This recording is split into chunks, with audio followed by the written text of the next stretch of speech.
அனைவருக்கும் வணக்கம். திருப்பூரிலிருந்து எஸ் தியாகராஜன். சரிங்க, இன்றைக்கி நம்ம பார்க்க இருக்கும் தலைப்பு திருமண காலம். திருமண காலம் எப்போ நிர்ணயம் செய்கிறது அப்படின்னா, 1ஆம் அதிபதி, 5ஆம் அதிபதி, 9ஆம் அதிபதி, லக்னாதிபதி, பஞ்சமாதிபதி, பாக்கியாதிபதி தசையோ புத்தியோ அந்தரமோ நடந்துச்சுன்னா அவங்களுக்கு திருமணம் நிச்சயம் உண்டு. அது எப்போ அப்படின்னு கேட்டிங்கன்னா, ஒரு 25 வயதுக்கும் மேலே. 25 வயசுக்கு கீழே 1-2 ஆகுது, அதை விடுங்க, அது பெருசாக ஆகிறது இல்லை. 25 வயசுக்கு மேலே, அதாவது ஆண் குழந்தையாக இருந்தால் 25 வயசுக்கு மேலேயும், பெண் குழந்தையாக இருந்தால் 21 வயசுக்கு மேலேயும் குருபலன் வந்து இந்த லக்னாதிபதி, பஞ்சமாதிபதி, பாக்கியாதிபதி தசாபுத்திகள் நடந்தால் கண்டிப்பாக அவங்களுக்கு திருமணம் அமைப்பு உண்டு.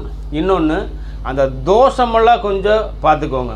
தோஷம் அப்படின்னா கலஸ்திர தோஷம், செவ்வாய் தோஷம், ராகுகேது தோஷம், இந்த மாதிரிலாம் தோஷம் இருந்துச்சுன்னா, புத்திர தோஷம், இந்த மாதிரி தோஷம் இருந்துச்சுன்னா அதுக்கு என்ன ஒரு பரிகார நிவர்த்தியோ அதை போய் செஞ்சுக்கோங்க. ஏன்னா அது வந்து ஆதி காலமாக ஒரு விஷயம் தெய்வத்துக்கிட்ட முறையிட்டு வர்றது தான் ஒரு பரிகார முறை.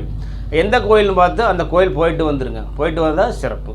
இந்த மாதிரி காலகட்டத்தில் தான் நம்ம குழந்தைகளுக்கு கல்யாணம் ஆகுது. 1ஆம் அதிபதி, 5ஆம் அதிபதி, 9ஆம் அதிபதியினுடைய தசா புத்தி அந்தரங்களில் ஒருத்தருக்கு கல்யாணம் ஆகுது. அந்த கல்யாண நிர்ணயங்கிறது குருபலன் வந்ததுன்னு பாருங்கள், கண்டிப்பாக அவங்களுக்கு திருமணம் அமையும். இது ஒரு பொதுவான பலன். ஜாதக ரீதியாக 1ஆம் அதிபதியோ, 5ஆம் அதிபதியோ, 9ஆம் அதிபதி நல்ல நிலைமையில் இருக்கிறாரான்னு முதல் பார்க்கணுங்க. 6-12 திதி சூன்யம், நீசம், அஸ்தங்கம் இந்த மாதிரி இடங்கள் இருந்தால் கொஞ்சம் லேட்டு தான் ஆகுமே தவிர ஆகாமல் போகாது. லேட் ஆகும், கண்டிப்பாக லேட் ஆகும். சில பேர்த்துக்கு ஆகிறது இல்லை. அது வந்து ஒரு 3 கிரகமே, அதாவது 3 அதிபதியுமே அவங்களுக்கு பாதிக்கப்பட்டால் திருமணம் அவங்களுக்கு இல்லை.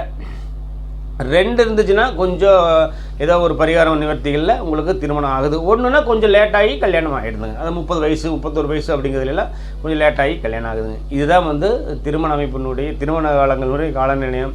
இந்த மாதிரி தன்னுடைய சுயஜாதகத்தில் என்ன இருக்குது, எப்படி இருக்குதுன்னு பார்க்கணுன்னு விருப்பம் இருந்தால் உங்கள் ஜாதகத்தை கீழே இருக்க நம்பருக்கு அனுப்பி விளக்கங்கள் கேட்டுக்கலாம்.